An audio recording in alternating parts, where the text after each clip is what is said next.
여호수아서 강해 25번째 시간이고 여호수아 강해를 제가 8월 10일인가까지 하고 지금 이제 그때가 우리 여름이었고 이제 가을이 됐습니다. 앞으로 이제 한 5-6번 정도 여호수아서를 보면 이제 여호수아서를 완전히 떼게 되는데요.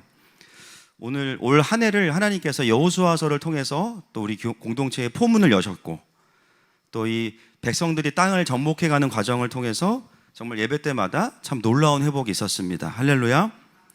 또 우리 교회를 통해서 하나님이 또 한 해 동안 참 많은 일들을 또 하셨고 지금도 그 부르심을 따라가고 있어요. 그래서 모든 교회가 그렇겠지만 저희 교회는 특히나 더 예배가 너무 소중합니다. 그렇죠? 예배로 삶이 해석되고 또 하나님이 주시는 무기가 주어지고 또 회복이 있고 할렐루야. 또 다음 삶을 향한 하나님의 표대를 확인하는 시간이 이 예배 시간이죠. 그래서 우리가 이제 지난번에는 제가 18장을 설교했는데 오늘 이제 20장 도피성을 보기 전에 지난 본문을 조금 리뷰하고 이제 오늘 본문으로 들어가겠습니다. 여러분 제가 그 여호수아서 18장을 설교했는데 그때 1절 2절 한번 다시 한번 볼까요? 시작. 다손의 온 회중이 실로에 모여서 거기에 회막을 세웠으며 그 땅은 그들 앞에서 돌아와 정복되었더라. 그러나 이스라엘 자손 중에 그 기업의 분배를 받지 못한 자가 아직도 7지파라. 제가 18장을 설교하면서 이제 나누었던 부분들이 바로 이 부분입니다. 18장, 19장은 여러분 이제 눈으로 보시면 아시겠지만 남아있는 7지파들의 땅 분배의 이야기입니다. 그 5지파는 그 전에 이미 다 분배를 받았고요. 5지파와는 다르게 남아있는 7지파는 어떤 지파냐면 굉장히 소극적이고 수동적인 지파들입니다. 이미 하나님께서 그 땅을 이제 정복하라고 말씀하셨지만 선뜻 침노하지 못하는 지파들만 지금 남아 있습니다. 그래서 오늘 본문에 보면 그 18장에 보면 기업 분배를 받지 못한이라고 되어 있지만 원어를 보면요 자신들이 분배를 하지 않았다라는 능동형으로 쓰여 있어요. 하나님이 분명히 그 땅을 정복하고 밟으면 주신다고 말씀하셨는데 이들은 선뜻 그 땅을 향해서 가지 않았습니다. 여러 가지 이유가 있을 수 있죠. 크게 한 3가지 정도의 이유를 볼 수 있습니다. 첫 번째로는 이들은 가나안 땅에 들어와서는 이제는 어느 정도 주도권을 잡았다고 생각을 하고 좀 안정적인 현실인 거예요. 지금도 이미 너무 좋아요. 그래서 더 이상의 현실에 안주하고 싶은 거고 굳이 모험을 하고 싶지 않은 거죠. 그리고 3번째는 뭐냐면 다른 유력한 내 지파들이 이미 좋은 땅을 차지한 것에 대한 서운함과 허탈함이 있습니다. 아마 이런 이유들로 인해서 이 7지파들은 하나님의 말씀이 분명하지만 움직이지 않았던 거예요. 자, 3절 말씀 한번 읽어볼까요? 시작. 여호수아가 이스라엘 자손에게 이르러 너희가 너희 조상의 하나님 여호와께서 너희에게 주신 땅을 점령하러 가기를 어느 때까지 지체하겠느냐. 여호수아의 반응을 보면 7지파들이 움직이지 않았다는 것을 알 수 있죠. 지체하고 있음을 이 탑리더인 여호수아는 보고 그들에게 다시 도전합니다. 그렇게 움직이지 않는 지파들을 보면서 여호수아가 한 일이 있죠. 물론 하나님이 감동을 주셨지만 바로 그 18장에 보면 요단강 초입에 있던 이 길갈에 있던 여호와의 회막을 내륙인 실로로 옮겨요. 예배 처소를 내륙으로 옮깁니다. 이것은 단순한 예배 장소의 이전만을 의미하는 것이 아닙니다. 이것은 왜 그렇게 해요? 남아있는 7지파들이 이제는 땅을 얻기 위한 2번째 시즌을 가면서 더 자주 모일 수 있는 예배의 공간으로 장소를 옮기는 거예요. 여호수아는 알고 있습니다. 이 남아있는 땅을 정복하는 일은 7지파 각 지파의 개인의 어떠함이 아니라 하나님께서 주신 과업이라는 거예요. 할렐루야. 하나님께서 주신 큰 그림이라는 거예요. 그렇기 때문에 여호수아가 동기부여하는 게 아니라 우리 모여서 함께 하나님 앞에 나아가자. 하나님의 임재 앞에 나아가자. 하나님의 영광 앞에 나아가자. 그러면 하나님이 너희들에게 그 마음과 힘을 주실 거야. 그래서 더 자주 모일 수 있는 실로라는 곳으로 이 회막을 옮깁니다. 자, 따라하겠습니다. 예배를 전진 배치하라. 예, 이것이 이 회막을 옮긴 이유예요. 예배를 전진 배치하는 거예요. 여러분, 우리가 하나님 나라의 사람으로 구원받은 백성이죠. 아멘이십니까? 예, 그러면 구원받은 백성은 이 땅에 하나님께서 우리를 부르신 이유가 있어요. 근데 그 이유는 사실 보면 우리가 할 만한 일들이 아니라 대부분이 다 부담스러워요. 그렇죠? 나도 겨우 구원받았는데 막 가족을 구원하라. 특별히 그 어려운 시어머니를 구원하라. 구원 안 하고 싶어. 천국까지 가서 시월드가 있으면 어떡해. 우리는 킹덤인데.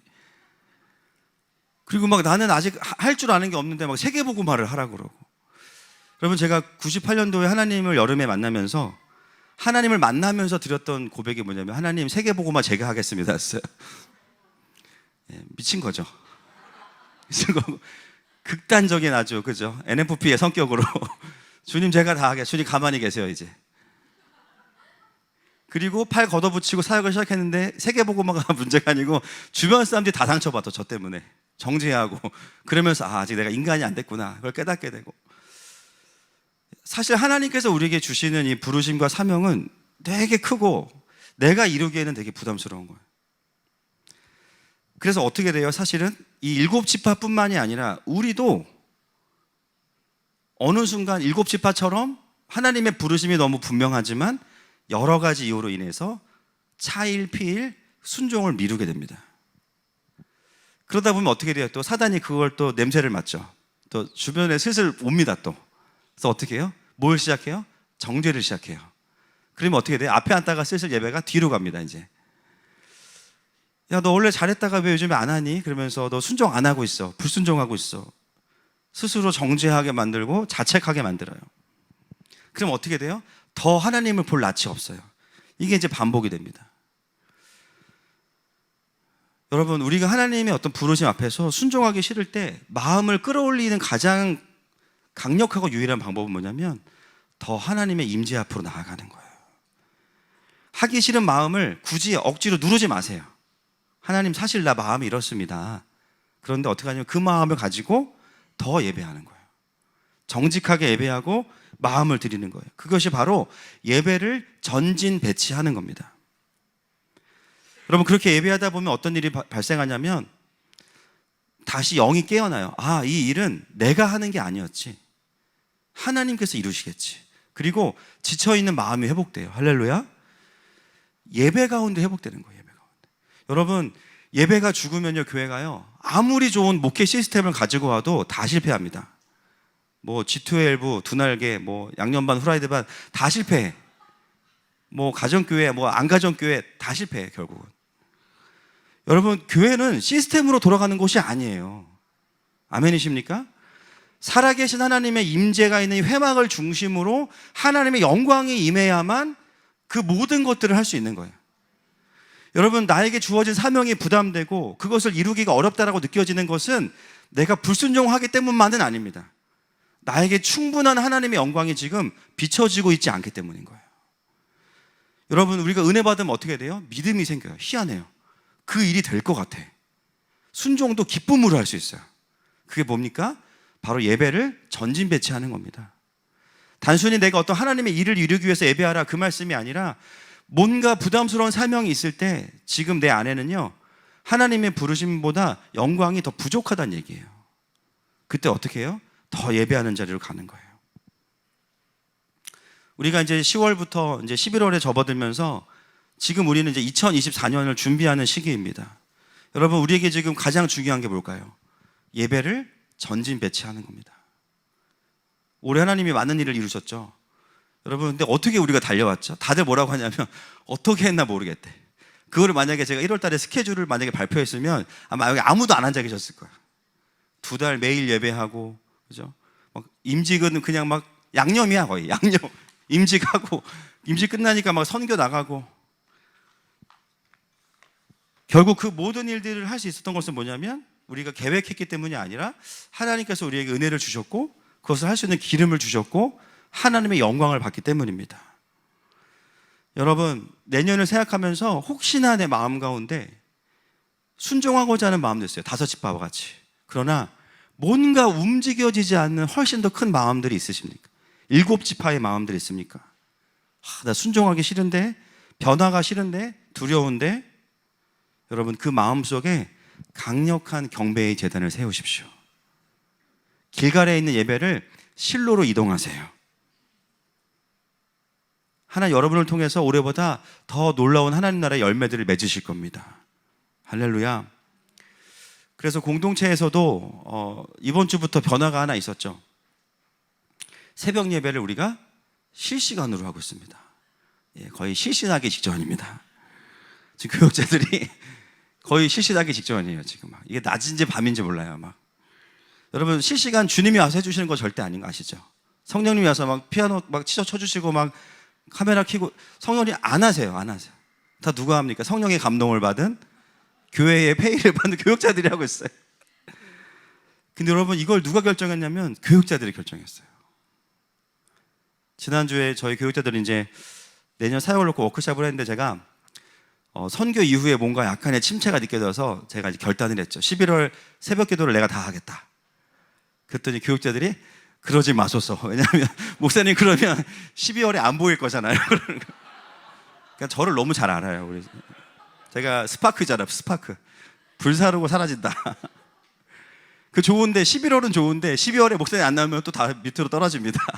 그래서 교육자들이 정말 어떻게 했냐, 우리가 이걸 이벤트로 하지 않고 공동체가 예배하기 위해서 실시간으로 새벽 기도를 우리가 송출하자.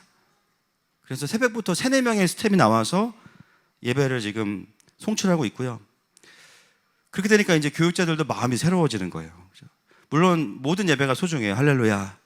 근데 이제 새벽 기도를 올리면 화면이 나오기 때문에 뭘 해야 돼요? 일단 세수를 해야 됩니다. 머리도 감아야 되고, 옷도 신경 써야 되고, 눈썹도 그려야 되고, 막. 그럼에도 불구하고 우리 공동체가 이것을 막 이벤트로 하지 않고 정말 예배, 일상적인 예배에 더 강력한 전진 배치로 선포한 이유는 바로 길갈에서 실로로 온 교회가 더 예배의 자리로, 기도의 자리로 나아가기 위해서입니다. 제가 일주일 내내 조회수를 확인했어요. 첫날은 100명이 넘게 봤어. 오늘 거 48명. 어떻게 된 겁니까, 여러분? 어느 날 다시 녹음 파일이 올라올 수도 있습니다.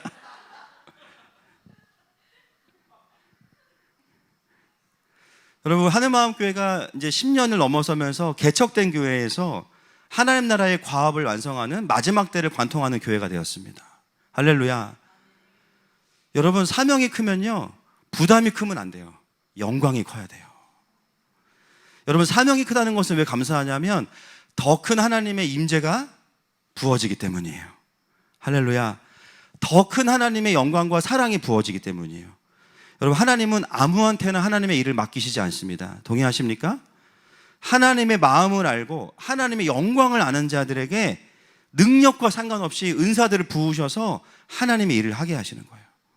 그래서 저희는 시즌2로 넘어가면서 함께 우리 공동체가 더 새벽을 깨우고 또 주중예배에 더 힘쓰고 더 하나님의 임재 앞으로 나아가야겠다, 그런 시간을 보내고 있는 것입니다. 그래서 하늘마음 공동체가 이 남은 2달의 시간들을 더 예배를 전진 배치할 것입니다. 그러면서 우리 개인과 공동체가 정말 이제는 길갈에서 그 요단강 초입에 있는 예배가 아니라 그 땅을 정복하기 위한 강력한 예배의 자리로 위치 이동이 될 것을 선포합니다. 그리고 오늘 이 예배가 그런 예배가 될 것을 축복합니다. 그래서 여호수아는요, 다른 결단을 한 게 아니에요. 다른 걸 설명하기 전에 예배의 처소로 옮기고 같이 모여서 지속적으로 경배하는 것에 마음을 쏟은 겁니다. 그래서 18장부터 19장에 보면 이 7지파의 땅 분배가 이제 그 회막을 중심으로 땅 분배가 일어나기 시작해요. 움직이지 않던 7지파들의 리더들이 모여서 먼저 그 땅을 가서 그림을 그려오고, 신기한 것은 뭐냐면요, 어떤 땅을 누구에게 줄지를 가르쳐줘요, 안 가르쳐줘요? 안 가르쳐줘요. 왜요? 가르쳐주면 어떻게 돼요? 싸우죠. 그래서 어디가 누군지 안 가르쳐주고 고르게 나누게. 그러면 어떻게 돼요? 서로 모여서 조금이라도 더 가져갈까 봐 서로 그냥. 어떤 형제가 많은 집에서 빵을 먹는 얘기를 들었어요. 5 형제인데 빵을 마지가 나누는 거예요. 분배를 막내가 하는 거예요. 그럼 어떻게 됐어요? 견제가 됩니다. 그렇죠? 그러니까 이게 공평하게 나눠지는 거예요. 그래서 7지파의 땅 분배가 완성이 되는데 이 땅 분배의 과정 중에 계속 반복되는 말이 바로 이거예요. 마지막 절 보겠습니다. 19장 51절 시작. 제사장 엘르아살과 눈의 아들 여호수아와 이스라엘 자손의 지파의 족장들이 실로에 있는 회막문 여호와 앞에서 제비 뽑아 나눈 기업이 이러하니라. 이에 땅 나누는 일을 마쳤더라. 계속 반복되는 단어가 뭐냐면 회막문 여호와 앞에서입니다. 회막문 여호와 앞에서. 실로로부터 시작된 땅 분배가 회막문 여호와 앞에서 마무리되는 거예요. 그대로. 여호수아의 리더십이 위대한 이유는 카리스마가 아니고 움직여지지 않는 7지파를 하나님 앞에 오게 해서 하나님의 부르심과 사명으로 그 일들을 감당하게 하고 마지막까지 하나님 앞에서 그 일이 완성되게 하는 거예요. 이게 하나님 나라의 리더십입니다. 사람을 움직여서 그 움직이는 동기도 뭐예요? 내가 동기부여하는 게 아니고 하나님 앞에 세우는 거예요. 하나님을 보게 하는 거예요. 하나님의 영광을 비춰주는 거예요. 그러면 내가 하지 않아도 하나님께서 그들을 동기부여하시고 각자의 사명으로 그 일을 감당하게 하시는 거예요. 여러분 막 전도하세요. 제가 앞에서 막 하루에 100번씩 외치면 전도가 될까요? 오시던 분도 안 오실 거예요. 부담돼서. 우리가 지난주에 봤지만 초대교회의 열매는 뭐냐면요, 주께서 날마다 구원받는 자를 더하게 하시더라. 사람이 하는 거 아니에요. 여러분 제가 말씀드린 우리는 다단계가 아닙니다. 그렇게 보일 수는 있지만 영혼의 구원은 주께서 날마다 구원받는 자를 더하시는 거고, 공동체는 엄청난 영적인 매력이 있으면 돼요. 표적과 기사가 나타나고 하나님의 능력이 나타나고 그리고 하나님으로부터 오는 사랑이 임하면 사람들이 줄을 서기 시작합니다. 그래서 교회 공동체는 다른 공동체와의 가장 큰 차이점이 뭐냐면 철저하게 하나님의 임재를 중심으로 배치가 되어야만 가능한 겁니다. 여러분 11월 12월을 우리가 이 금요 집회와 또 각 예배를 통해서 정말 그 하나님 앞에 모두가 서는 예배가 되기를 도전하고 선포합니다. 바로 이 시간이 이제 앞으로의 또 10년의 방향을 결정하는 중요한 시간이 될 겁니다. 자, 이제 오늘의 핵심인 20장의 도피성을 보겠습니다. 20장 1절과 2절입니다. 시작. 여호와께서 여호수아에게 말씀하여 이르시되 이스라엘 자손에게 말하여 이르기를 내가 모세를 통하여 너희에게 말한 도피성들을 너희를 위하여 정하여. 땅 분배가 끝나고 나면 그 다음에 뭐가 나올까 궁금했는데 의외입니다. 하나님께서 도피성을 만들라고 하세요. 이것은 갑자기 말씀하신 게 아니고 이미 모세를 통해서 말씀하신 거죠. 출애굽기 21장 12절 13절 시작. 사람을 쳐 죽인 자는 반드시 죽일 것이나 만일 사람이 고의적으로 한 것이 아니라 나 하나님이 사람을 그의 손에 넘긴 것이면 내가 그를 위하여 한 곳을 정하리니 그 사람이 그리로 도망할 것이며. 이미 출애굽기에 하나님께서 모세에게 이 도피성에 대해서 말씀하셨고 바로 땅 분배가 끝나자마자 바로 도피성을 만듭니다. 여러분 특별한 거는 여호수아는 되게 하나님 중심적이지만 되게 민주적이거든요. 그래서 뭘 할 때 지파들이 리더들을 모아요. 리더들을 모아서 같이 가는데 도피성은 그냥 탑다운합니다. 이거는 상의하지 않아요. 왜냐하면 하나님이 분명하게 말씀하신 거니까. 그래서 그대로 실천합니다. 도피성의 목적이 뭐냐? 고의로 사람을 죽인 게 아닌 사람. 우리가 이걸 좀 어려운 말로 과실치사라고 하죠. 어떻게 하면 고의가 아닌데 사람을 죽일 수 있을까? 자다가 모르고 내가 굴렀는데 배우자를 눌러서 돌아가실 수 있을까요? 어떻게 하면은 제가 이거를 예화를 생각하다가 너무 이상해요. 그래서 예화를 없앴어요, 그냥. 그렇지만 중요한 건 뭐냐면 고의가 아닌데 고의로 사람을 죽인 게 아닌데 사람을 죽인 사람들을 피해 보복으로부터 보호하는 성이 도피성입니다. 강권적으로 만드신 거예요.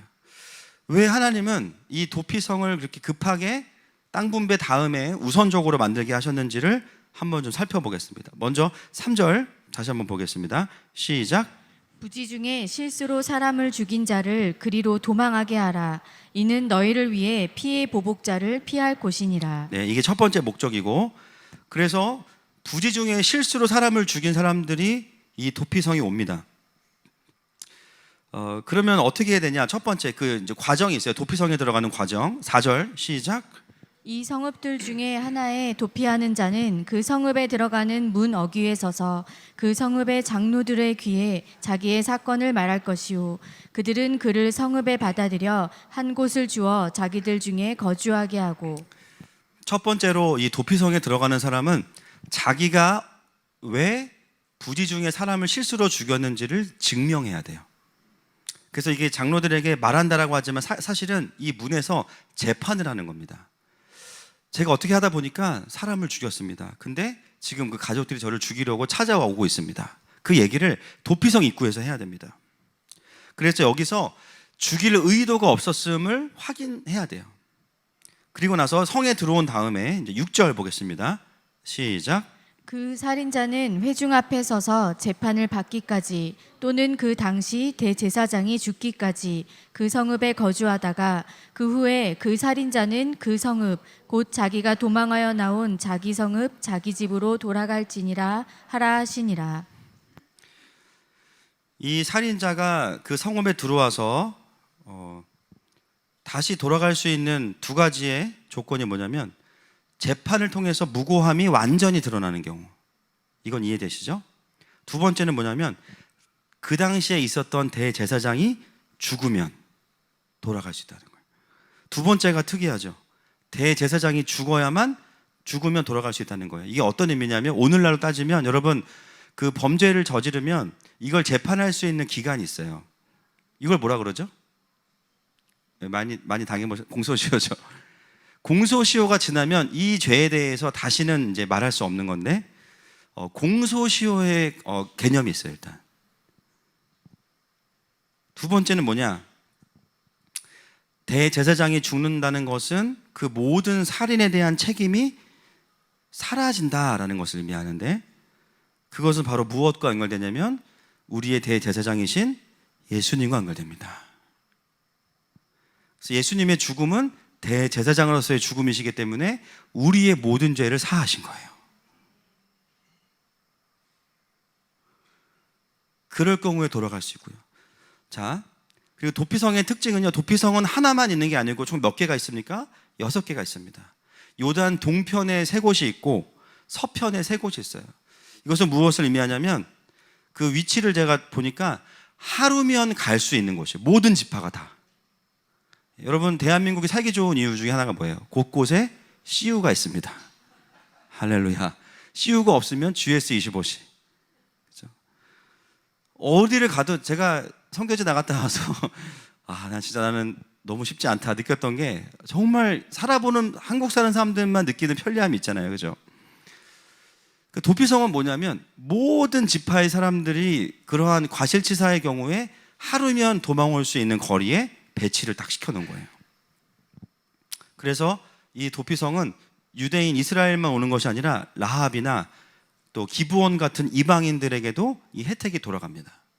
차별이 없어요.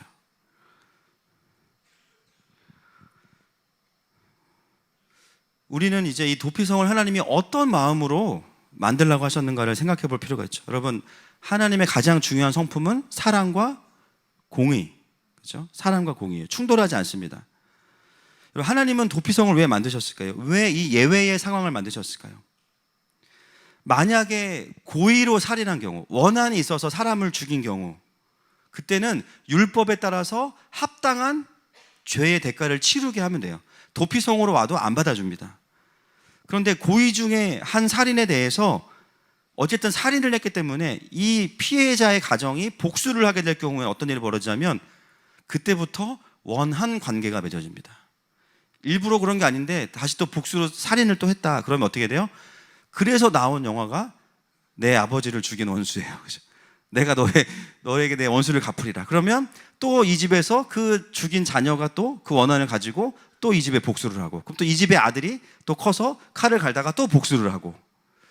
도피성을 만드신 하나님의 이유가 무엇입니까? 하나님의 백성들 안에 분노와 복수의 그 루틴을 끊어버리시는 거예요. 안전장치를 만드시는 겁니다. 도피성을 통해서.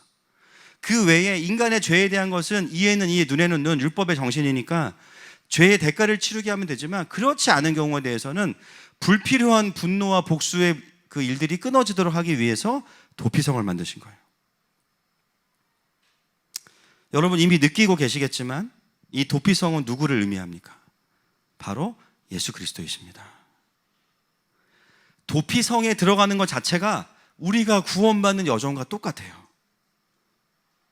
여러분 우리의 정체성을 뭘로 정의할 수 있을까요? 저는 오늘 본문을 따른다면 고의성이 없는 살인자. 그게 누구예요? 답시다. 나. 고의성이 없는 살인자. 여러분 사람의 존재 안에는 사망의 열매를 가져오는 죄성과 그것을 원하지 않는 선한 하나님이 주신 양심이 같이 있어요. 그 누구도 처음부터 나는 내 인생에서 만나는 사람마다 내가 상처 주고 복수해야지, 그렇게 사는 사람은 단 한 사람도 없습니다. 그래서 우리 안에는 두 가지의 마음이 있어요. 마태복음 7장 11절 말씀 한번 볼까요? 시작. 너희가 악한 자라도 좋은 것으로 자식에게 줄 알거든 하물며 하늘에 계신 너희 아버지께서 구하는 자에게 좋은 것으로 주시지 않겠느냐. 네, 악한 자도 뭐예요? 좋은 것을 자식에게 줄 안대요. 선한 마음이 있는 거예요. 우리 안에는 사람들에게 해를 끼치지 않고 싶은 마음과 그러나 상처와 분노가 함께 있습니다. 그래서 우리가 항상 어떤 마음이냐면요, 분노하고 나서 누군가에게 분노를 쏟아내고 후회합니다. 그죠? 주로 이제 자녀들, 그리고 이제 배우자, 그리고 또 가족들. 친할수록 더 그게 많이 열리는 것 같아요. 항상 그래요. 아, 내가 왜 그랬지? 내가 그렇게까지 할 건 아니었는데 내가 뭐에 씌었나 봐. 맞아요. 뭐에 씌은 거예요. 그렇죠? 내가 그렇게까지 할 건 아니었어. 항상 어떤 마음이냐면 내가 했는데 내가 원하지 않아요. 물론 우리는 정말 법을 어긴 경우에는 그 법의 죄에 해당하는 처벌을 받아야 됩니다. 그러나 저는 오늘 더 근본적인 이야기를 하는 거예요. 법을 어기고 안 어기고의 문제보다 훨씬 더 근본적인 우리 존재의 내면의 갈망. 내 안에 하나님의 뜻대로 살고자 하는 마음도 있지만 그러나 마음대로 안 돼요. 분명히 내가 죄를 지은 건 맞지만 그건 진짜 내가 원한 건 또 아니었어. 그게 뭐예요? 오늘 도피성에 도피하는 고의성이 없는 살인자. 그때나 지금이나 인간의 정체성과 상태는 동일해요. 사단은 우리를 미혹해서 부추겨서 범죄하게 하고, 범죄하고 나면 피의 보수자로 우리를 따라옵니다. 정죄하기 위해 따라와요. 그때 우리가 어디로 도망해야 돼요? 우리의 도피성이고 피난처이신 예수 그리스도입니다. 그분은 나의 사정을 다 아세요. 세상 사람들은 다 손가락질해. 근데 예수님은 아셔. 내가 왜 그럴 수밖에 없었는지. 굳이 예수님께는 내가 그것을 증명할 필요가 없어요. 왜냐하면 그분은 다 아시니까. 이번 주 화요일 날 기도받으러 오신 분 중에 이제 외부 성도님이셨는데 나이가 많으셨어요. 그 따님이 강제로 끌고 오신 거예요. 그래서 기도받으러 오는 것도 별로 이제 탐탁치 않은데 하여튼 딸한테 끌려오셔가지고 기도를 받으셨는데 처음에는 이제 정말 방어적이시고 과연 여기서 뭘 나한테 해줄 수 있을까? 근데 같이 사역하는 분들 통해서 하나님의 마음이 예언으로 풀어지니까 이분이 아멘을 하시더라고요. 그리고 예수님 영접하셨고 할렐루야. 기도가 끝난 다음에 뭐라고 하셨냐면 아이고 하나님이 다 아시네요. 다 아시네요. 여러분 우리 하나님은 다 아세요. 다 아십니다. 그래서 구약의 도피성의 수준이 아니고요, 완전한 의미의 도피성이신 거예요. 그저 예수님 앞에 나오면 아무 기도하지 않아도, 아무 말하지 않아도 그냥 온 것만으로 게임이 끝난 거예요. 사랑하는 아들아, 사랑하는 딸아, 네가 여기에 온 것만으로 너는 도피성 안에 들어온 거야. 그리고 그분은 우리를 그분 안으로 들여보내서 보호하시고 그분 안에 머물게 하십니다. 그리고 그분은 대제사장이 되셔서 이미 나의 죄값을 다 치르셨어요. 그러므로 더 이상 나에게 사단이 찾아와서 우리를 정죄할 만한 그럴 근거가, 그럴 모든 문서와 증서가 다 소멸되었습니다. 여러분, 도피성이 6군데 있다는 것은 뭐냐면 언제든지 우리는 예수님께 나아갈 수 있다는 거예요. 다만 내가 정직하게 내가 그 죄를 지었음을 인정하는 것은 필요해요. 그것을 인정하는 죄인만이 그분의 은혜와 용서를 받을 수 있는 겁니다. 여러분, 도피성이라고 우리가 이름을 하지만 사실 도피성보다 더 정확한 뜻이 뭐냐면요, 피난처예요. 피난처. 주님은 우리의 피난처이십니다. 6절 말씀 다시 한번 볼까요? 도피성의 진짜 목적이 여기 있습니다. 시작. 그 살인자는 회중 앞에 서서 재판을 받기까지 또는 그 당시 대제사장이 죽기까지 그 성읍에 거주하다가 그 후에 그 살인자는 그 성읍 곧 자기가 도망하여 나온 자기 성읍 자기 집으로 돌아갈지니라 하라 하시니라. 도피성의 목적, 컴백홈이에요. 도피성의 목적은 도피가 아닙니다. 컴백홈이기 때문에 돌파예요. 도피성에서 영원히 사는 게 아니라 그 죄의 문제가 해결되는, 물론 근신하는 어떤 또 징계의 차원도 있어요. 네가 부지 중에 죽였지만 근신하는 거예요. 그렇지만 그 복역의 때가 끝나면 원래 자기의 집으로 돌아가게 하는 것이 도피성의 진짜 최종 목적입니다. 죄로 인해서 죽을 수밖에 없는 우리가 예수님을 만나게 되면 어떻게 됩니까? 그저 주님 안에 머물러 있는 것만이 아니라 삶의 자리로 돌아가게 돼요. 그 삶의 자리는 뭐냐면 나를 향한 하나님의 부르심의 자리로 돌아가게 돼요. 그래서 주님은 우리의 보호처와 피난처만 되는 것이 아니라 내가 다시 일어나서 부활의 능력으로 나를 부르신 그 사명의 자리로 돌아가게 하십니다. 그래서 여러분, 복음을 제대로 경험한 사람들은 어느 정도 시간이 지나면요, 그 죄로부터 자유함을 경험하고 나서 다시 하나님의 맡기시는 사업의 자리로, 사역의 자리로 돌아가게 돼요. 여러분, 그래서 우리의 삶을 가만히 들여다보면 매일 똑같은 회사에 가는 것 같고 똑같은 가족들과 살고 똑같은 관계 안에 머무는 것 같지만 잘 들여다보면 우리는 그 안에서 수도 없이 주님께 도피해요. 또 무너지고 깨지고 실패하고. 그래서 우리는 어떻게 해요? 매일 자주 도피성 되시는 예수님께 계속 피합니다. 여러분, 신앙생활은 터치다운을 잘하는 거예요. 도피성이. 할렐루야. 내가 하려고 버티고 있다가 어떻게 돼요? 그나마도 도피성 갈 힘을 잃어버리는 거예요. 그럼 어떻게 돼? 실려가죠, 이제. 목장 리더한테 실려오거나. 여러분, 얼만큼 자주 도피성 되시는 예수님께 나아가십니까? 제가 이거를 와닿는 횟수로 말씀을 드릴게요. 남자분들 같은 경우는 좀 와닿지 않을 수도 있어요. 담배 피는 횟수만큼 나가시면 돼요.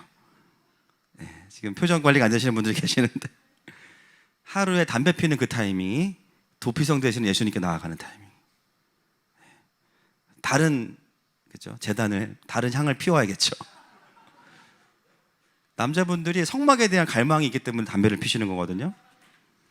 그러니까 스트레스 받을 때마다 소고기 드릴 수는 없잖아요, 주님께. 그러니까 이제 다른 걸 태우시는 건데 그 시간에 그거 하지 마시고 주님께 나아가시면 돼요. 아, 스트레스 받는다. 뭔가 두려움이 오거나 거절이 오거나 부담이 오는 거거든요. 그때가 도피성 되신 예수님께 나아가야 돼요. 자매님들은 언제일까요? 커피 먹을 타이밍, 단 거를 먹을 타이밍에 도피성으로 가면 됩니다. 드세요. 드시고. 드시고. 그래서 당만 충전하지 말고 성령님으로 충만하시기를 축복합니다. 여러분, 참 신기한 게요, 아무리 깨지고 상해도 정말 그 짧은 시간 정말 깊이 주님을 만나면 그냥 오뚜기예요. 오뚜기. 할렐루야. 다시 자존감이 회복되고 마음이 새로워지고 또 몸도 회복되고, 그러면 거기서 다시 내가 회복하고 다시 그 삶의 자리에 가서 버틸 힘이 생기는 거예요. 그리고 믿음으로 전진하는 나를 발견하게 되는 거예요. 그것이 바로 이 도피성을 경험하는 하나님의 백성의 모습인 것입니다. 할렐루야. 그래서 저희 교회가 추구하는 이 도지 선교사는 어떤 사람이냐? 각자의 도시 안에서, 각자의 삶의 자리 안에서 나도 그 도피성을 경험하지만 여러분 주변에 둘러보면요, 정말 도피성이 필요한 사람들이 정말 전문 용어로 천지백갈입니다. 진짜 많아요. 전도하라는 개념 그 이상이에요. 그냥 아이고 얘도 하나님이 필요하고 쟤도 하나님이 필요하고 전부 다 도피성이 필요해요. 할렐루야. 단순히 사람을 뭐 전도해오는 개념이 아니라 영혼들을 살리는 개념으로 나만 도피성으로 가는 게 아니라 그들에게도 그 은혜를 경험시켜주는 것이 필요해요. 그 역할을 하는 사람들이 바로 도시선교사입니다. 여러분, 이 세상 사람들도 똑같아요. 하나님을 알고자 하는 마음이 있지만, 그리고 정확히 선하게 살고자 하는 마음이 있지만 탐욕과 죄와 사망 권세에 묶여서 똑같아요. 부지 중에 살이라는 삶을 살고 있는데 그 삶이 만족스럽진 않아요. 그 말은 뭐냐면 예수님이 필요하다는 말이에요. 대부분의 사람들이 정죄와 자책에 묶여서 자기를 죽이거나 남을 죽이면서 살아갑니다. 그 사망의 저주를 끊을 수 있는 유일한 힘은 바로 예수 그리스도의 십자가입니다. 그러려면 누군가는 도피성이 어디에 있는지를 말해주는 사람이 필요해요. 그것이 바로 저와 여러분이에요. 정죄와 자책이 가득한 가정 안에 도피성을 경험하는 한 사람이 있다면 그 가정에는 소망이 있어요. 율법과 종교의 영으로 가득한 공동체 안에 진짜 도피성을 경험한 하나님의 사람이 있다면 그 교회는 소망이 있습니다. 또 하나님을 모르는 사람들이 가득한 그 회사 안에 도피성이신 예수님을 경험한 한 사람이 있다면 그 회사에 있는 수많은 영혼들에게는 가까이 갈 수 있는 예수님이 근처에 계신 거예요. 저는 하늘마음교회가 이 분당과 경기도와 이 한국의 도피성이 되기를 선포합니다. 단순히 죄만 해결해 주는 것이 아니라 그 한 사람을 향한 하나님의 부르심과 사명을 다시 회복시켜서 그의 삶의 자리로 파송하는 거죠. 그래서 도피성은 돌파성이에요. 돌파를 하기 때문에 사망을 피하는 수준이 아니라 사명을 이루는 자리로 영혼들을 보낼 수 있는 겁니다. 여러분, 이미 하늘마음교회가 그런 교회인 줄 믿습니다. 사망 권세에 묶인 자들을 오히려 강력한 하나님의 사람으로 세우는 공동체, 천국을 침노하고 이 땅에 침노시키는 교회, 움직이는 교회, 그래서 영혼들을 계속해서 살리는 교회인 줄로 믿습니다. 제가 어제 설교 준비하다가 올 한 해 그냥 제가 기억나는 분들, 저희 교회 공동체에 오셔서 예수님 믿게 된 분들이 얼마나 계시나. 저는 숫자를 의지하지 않아요. 아시죠? 수는 세요. 네. 그래서 제가 아는 숫자만 대충 세봤어요. 올해 저희 교회에서 세례 받으시고 입교한 분들이 15명이에요. 그러니까 등록하셔서. 그러니까 15명은 작년까지는 예수님 몰랐던 분들이죠. 15분이 계시고, 또 기도받으러 오셔서 영접한 분들이 엄청 많아요. 제가 세보진 않았지만 거의 합쳐보니까 50명이 넘어가요. 제가 아는 분들만. 그분들이 예수님 영접하고 바로 성령님의 일하심을 경험했습니다. 기억에 남는 분은 정치하는 분이셨는데 폐암 4기였어요. 폐암 4기. 항암 중에 이제 기도받으러 오셨다가 그날 예수님 영접하시고, 그분 전도하려고 그분 친구분이 서울대 이 동기들인데 오랫동안 기도하셨대요. 이 친구 구원받게 달라고. 근데 한참 동안 이제 영접 안 하시다가 그날 오셔서 영접하시고 성령님이 건강을 회복시켜 주시는데 병원 갔더니 항암을 안 했는데 항암한 것 같은 효과가 몸에 퍼진 거야. 할렐루야. 그리고 지금 TV에 막 나오시고 유튜브에 나오시고, 누군지 말씀은 제가 못 드립니다. 또 이번 주 화요일에 수십 년 동안 기도했던 어머니를 모시고 왔는데 이 어머님도 예수님을 영접하시고. 여러분, 우리가 막 전도하세요 막 부담 드립니까? 오히려 여러분 지금 너무 많이 해서 문제야. 좀 천천히 하세요. 지금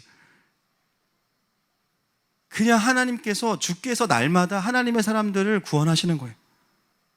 왜냐하면 교회가 도피성으로 존재하고 있기 때문입니다. 그래서 하나님을 만나고 예수님을 영접하고 다시 부르심의 자리로 돌아가시는 거예요. 여러분, 그것이 이 땅에 교회들이 존재하는 이유입니다. 여러분, 전도하실 때 너무 을의 입장에서 전도하지 마세요. 우리가 갑이에요. 아멘이시죠? 보니까는 티도 갑 써있더라고요. GAP 써있는 분도 있어요. 그런 티 많이 입고 다니세요. 그 개 많이 갑이에요. 그렇죠? 전도할 때 막 한 번만 와주세요. 물론 우리가 겸손하게 섬겨야 되지만 사실은 그들이 하나님이 필요한 거예요. 아멘이십니까? 그들이 도피성이 필요한 거예요. 우리는 뭐만 하면 되냐? 기도하고 관찰하고 있다가 아프다. 야, 기도받으러 가자. 주님이 너 고쳐주실 거야. 너 지금 하나님 필요해. 선포하고 그 영혼을 깨우는 거예요. 막 새로운 분들을 배려한다고 막 예배의 온도를 막 낮추고 여러분 그거 다 죽는 거예요. 그러다가 여러분 예배라는 거는요 영을 깨우는 거예요. 아멘이시죠? 그거는 어떤 분위기나 문화의 문제가 아니에요. 여러분 과거에 리고렌이라는 목사님 아시죠? 예, 그 목적이 이끄는 삶. 예, 그 교회가 수많은 시커 서비스라 그래서 추구자 예배를 엄청 드렸어요. 그래서 막 극장처럼 해놓고 앞에서 막 공연처럼 예배하고 그래서 수많은 사람들이 예배에 와가지고 예수님 영접했어요. 그리고 10년이 지났습니다. 근데 리고렌 목사님 뭐라 그랬냐면 나는 이제 시커 서비스 예배를 포기하겠다 그랬어요. 이유가 뭐냐? 와서 영접하는 사람은 엄청 많은데 제자가 안 나와요. 제자가 모든 걸 다 새 가족들에게 맞췄어요. 모든 걸 모든 동선부터 해서 다 아주 다 맞춰. 근데 뭐냐면 결론적으로 교회가 가라앉았어요.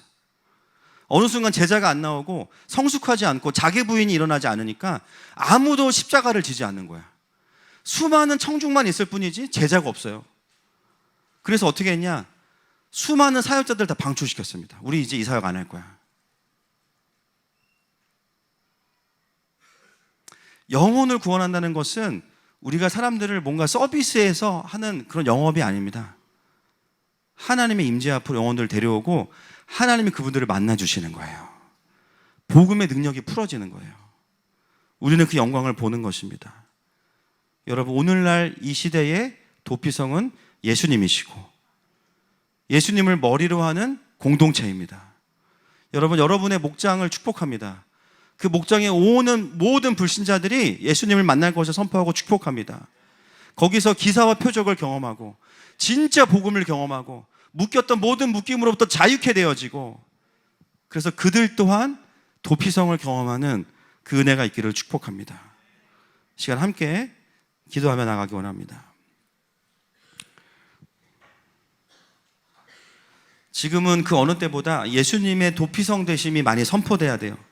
왜냐하면 정말 세계적으로 이 믿는 자들에 대한 핍박이 높아지고 있죠. 중국에 있는 가정교회, 북한에 있는 지하 성도들, 마지막 때에는 더 많은 핍박들이 있을 겁니다. 그리고 이미 우리의 삶에도 어떤 정치적이나 구조적인 핍박은 아니지만 하나님을 섬기는 데 있어서 많은 장애물들이 있고요. 또 정죄와 피해 복수자들이 있습니다. 우리가 날마다 경험해야 되는 그 예수님, 그분의 성품 가운데 가장 중요한 것은 그분은 우리의 피난처세요. 모두가 나를 정죄하고 그 정죄를 방어할 논리가 없고 나는 그저 코너에 몰린 것 같죠? 여러분 그때 예수님께 가셔야 됩니다. 그리고 나에게 묻지도 따지지도 않고 다시 회복시키셔서 우리를 거룩하게 하시고 싸울 수 있게 하시는 그분이 바로 우리 예수 그리스도이십니다. 시간 그 반석 되시는 주님을 함께 고백하며 나아가기 원합니다.